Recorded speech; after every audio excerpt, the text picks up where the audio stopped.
Alright guys, welcome back to the channel. Once again, thank you guys for the support, for the love, for following along this journey. So today we're trying something a little bit new. I know you guys see a lot of my training content as I'm preparing for the 2021 Olympia, but we're going to change things up today. I know a lot of you don't know much about myself, so today we're actually doing a Q&A where I'm going to be answering various questions. So I did put a post this week asking for your feedback, your questions as far as what you want to know from myself. And we got some really great questions, so thank you to everyone who chimed in and gave their input there. So we chose 10 of the best questions, and I'm going to answer them for you right now. All right, so the first question we got: what made you transition over to the NPC IFBB? So for those who don't know much again about my history, I've been competing now since 2005. I've done 50 shows worldwide. When I first began competing, I was competing in the national organizations. I'm traveling all around New Jersey, New York, Delaware, you named it. If there was a show, I was there. And I did extremely well in the natural circuit, so much so that I earned my natural pro card.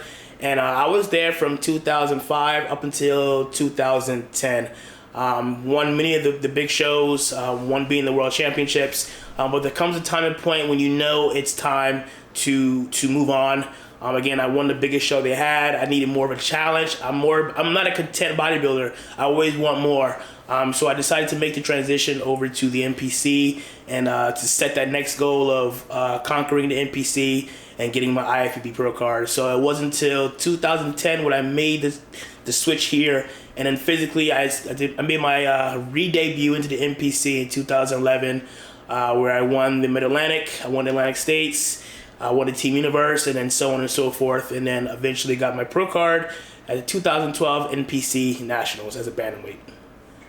Next question: how important do you think EAA timing around cardio, training, or both? EAAs are extremely important. Obviously, they enable recovery, they increase muscle protein synthesis, they decrease breakdown of muscle, so they're very important. I personally utilize it pretty much throughout my cardio sessions in the morning. I also do before I train at night and during my training sessions. Again, I'm looking for the utmost recovery, the energy, the focus, and making sure I'm not breaking down any muscle. So I do think it's extremely important that you utilize it, especially during prep, where you're very fatigued, your calories are a lot lower, you need something to kind of withstand that muscle.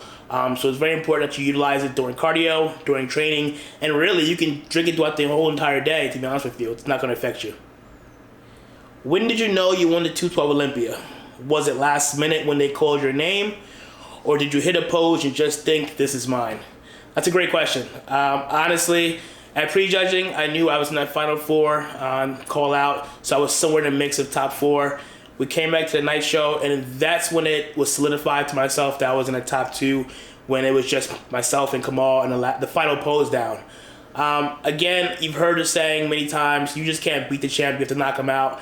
And I knew that Kamal was improved from a year ago. He was the reigning champ. He was bigger. And I thought to myself, honestly, because he's a champ and because he was better than a year ago, that he's going to take this win this year.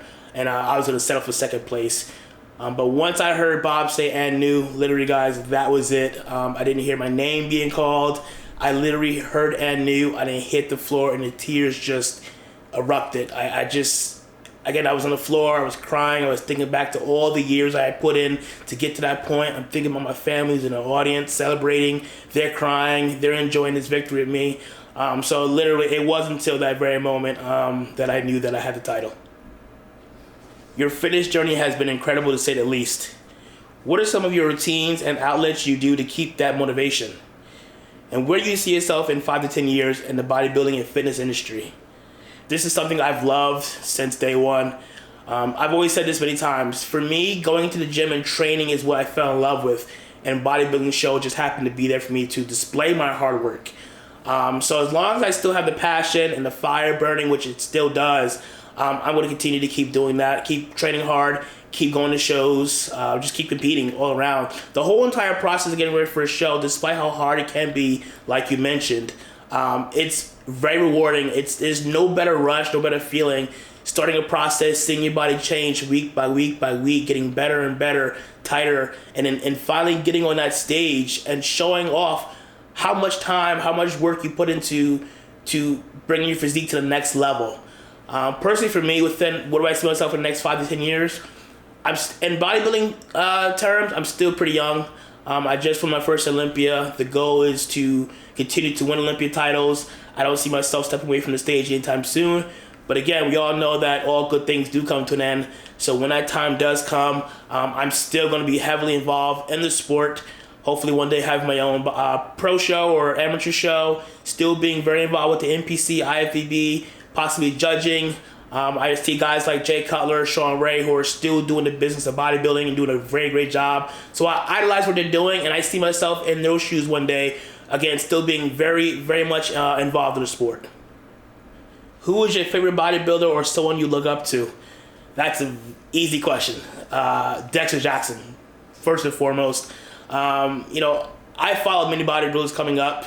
Lita Brada, Sean Ray, Flex Wheeler, all those guys. But the one guy who I really admired and connected with was Dexter Jackson, because we share the same story.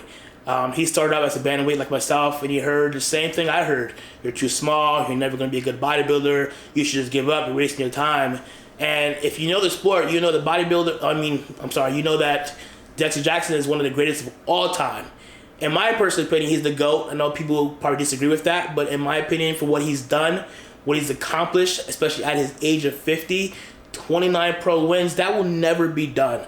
I don't care who you are, what you say. I don't think anyone's going to have the success that Dexter's had. And I'm very honored to now call him a close friend. And he's someone I looked up to back then, and I still do to this very day. What would you be doing if not bodybuilding career-wise? So as many of you may know that I did wrestle in college. I was a D1 wrestler at Rider University. And one of my teammates, Nick, was actually training for MMA. Aside from that, I do have college degrees that I can always fall back on, especially in business, something I'm very passionate about. But being someone who's always been into sports and activities, I saw my life going in that direction, hence why I'm a bodybuilder today. But had I not been a bodybuilder today, I believe I would have taken the MMA route as my friend Nick did, and possibly saw myself fighting in the UFC. I am the biggest UFC fan ever, so I certainly do believe that I would have been training for MMA and eventually found myself in the UFC fighting one day. And I know you probably think that's crazy, that's not realistic, but those same people are the same ones that said I've never made it in bodybuilding. So the same focus, effort, and energy I put into my bodybuilding career, I know for a fact I would have put into my MMA training and would definitely have been a UFC fighter. Would you say it's difficult at your height to put on muscle mass and compete against taller guys? This has been a story of my life since I started competing, 16 years ago. I was only 118 pounds in my very first show. It wasn't until the very next year, I was competing in 2006. I was a bantamweight, 120 pounds. And I did 4 shows that year, and 3 of the 4 shows I won the overall. So for those who don't know what that means, is I won my class as a bantamweight, which is the lightest division there. And as a bantamweight, you go against the lightweight, the middleweight, the light heavy, and the heavy. And those guys compete against each other for the overall title. And 3 out of those 4 shows, I beat everyone on that stage and walked away with the overall title 3 times at 120 pounds, which I believe hasn't been done since. I could be wrong, but that's just what I know. But again, as a shorter competitor, it's one of those things that it's a hit or miss. Take the Olympia, for example. I was the lightest guy there, the shortest guy there. But at the same time, if you have a guy who has a bigger frame, they could look 10 times bigger. But for me, what I rely on is my conditioning, my structure, and my presentation to carry me on. That's what I've used since day one. I knew that I was the lightest guy in pretty much every show I've competed in, but that never distracted me, that never swayed my decision, that never made me scared. I knew what I was capable of, I knew what I was bringing to the stage. So if you're a shorter competitor, don't worry about the bigger guys. This is something I stress year after year after year, that as a bantamweight, a lightweight, even a middleweight guy, you are certainly able to get your pro card, compete at the next level, and possibly make it to Olympia, if not win the Olympia.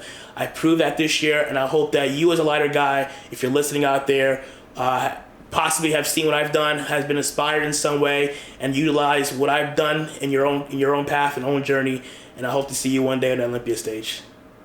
During your bodybuilding career, how long did it take you to transition to earn the name Giant Killer? So the name Giant Killer was given to me back in 2006. As I mentioned in one of my previous answers, I did a show in 2006. It was the Northeast Classic. It was a local show. I was a bantamweight competitor, and I had just won both the bantamweight class and the overall. And a guy by the name of Clarence McGill comes backstage, congratulates me, and says, "Hey, you're a giant killer." So I had just beaten his client, who was the heavyweight for the overall title. So he actually gave me that name, Giant Killer, back then in 2006. And it's a name that just stuck with me all throughout my entire career, really. I mean, again, I've always been the lightest guy, the shortest guy for the most part. I think it's only been one show where I was not the shortest guy. That was in 2014 at the New York Pro, my pro debut. I was competing with Marvin Ward. If you guys don't know who Marvin Ward is, he's the Jersey legend bodybuilder. He's only about 4'10", 150 pounds, but he's absolutely stacked, full of muscle. But that was probably the first time I actually competed and was not the shortest guy on stage. So that's how and when I earned the name Giant Killer. What do you find to be the hardest part of prep? Honestly, guys, I love prep. I don't see it as a hard thing. Again, when you're passionate about something, you don't call it work. But for me, I know that there comes a time when things do get a little rough. Usually for me, it's that last 8, 6, 4 weeks. That's at that point in time, my fat levels are very low. My cardio is increased. My food is pulled down dramatically. But at the same time, I still got to get into the gym and work and train and continue to get through the process. So for me, I guess I would say what's harder, the hardest part is, again, those last 8, 6, 4 weeks. But at the same time, I always tell myself that the light at the end of the tunnel, it's coming. For me, what carried me through this past Olympia's prep is I'd wake up every single morning. No matter how tired I was, I still made it happen. And I always tell myself every morning that at the end of all this, I could be an Olympia champ. And that's what kept me going this entire prep. And that's what's going to continue to keep me going forward. Is your mentality the same every prep you do, or does it change, especially after a win? And how do you keep that same drive with balancing life? The mentality for me is, I've said this a couple times, I've never been one to celebrate victories. I win a show, I celebrated that night or two, and then we'll put the medal, the trophy away, and we'll get right back to work because I'm getting ready for the next one. Same thing goes to Olympia this past year. If you guys know, I got home from the Olympia, we had the holidays, we celebrate the victory, but once that next week rolled around, the medal went away, and I was right back into the gym training because I know that for me, celebrating a victory doesn't help me for the next one. I'm always looking to get better, improve. And that's one thing I do every single year is after a win, I study my pictures, my videos. Just same way a football player, studies stats and videos of other teams, I study myself to see what can be better, what needs to be better, how can I improve for the next show. And that's something I do every single day. Bodybuilding is a very stressful and very, what's the word I'm looking for? It's very taxing, both mentally and physically. And trying to balance life, it's tough. The one thing I think I've been able to make it through is having a strong team around me to keep me motivated, keep pushing me. And the one thing I think you have to have for the person asking this question is you have to have the right people around you, like I just mentioned. You have to have people who understand what you're doing, why you're doing it, and they have to believe in you as much as you believe in yourself. If they're not your ride or die, they're not helping you, reach your goals and seeing you succeed, then you got to question that. For me, 16 years, I've had many relationships come and gone because those people didn't understand, they didn't respect what I was doing, and that's not just relationships, that's friends, that's some family members as well. I made the decision to cut them off because if you're not supporting me and my journey and my passion and my love, then I don't need you in my life. Luckily now, again, I say this all the time, I have a very small circle of people, and those are the same small circle of people who have been around me since Shaun was not winning shows, and those same people are still in my corner today after winning Olympia. My girlfriend, my coaches, my sponsors, those are the people I keep around me, and those are the people I need in my life. So again, this is a very sacrificing sport. You're going to sacrifice a lot of things: sleep, time, friends, family. But again, you have to ask yourself, is it worth it? Because for me, it was absolutely worth it. Being able to cut off old friends, family, whatever it took, because I knew that what my goal was, and the only way to get there was to continue to stay on that path. Alright guys, so that is it. I want to again thank everyone for their input, for asking a question. We got some awesome questions. I could only pick 10, but because of that, we're going to definitely do this again in the near future. So once again guys, thank you guys for love, support, for following on this journey. I hope you appreciate that video. Hope you got to learn a little bit more about myself. And again, as always, continue to follow along. We have a lot more content coming soon. Feel free to subscribe to the channel, hit the notification bell, drop us a like, leave us a comment. Until next time, we'll see you guys soon. How long you think it was gonna take before we got here? Now you gotta prove yourself all over again.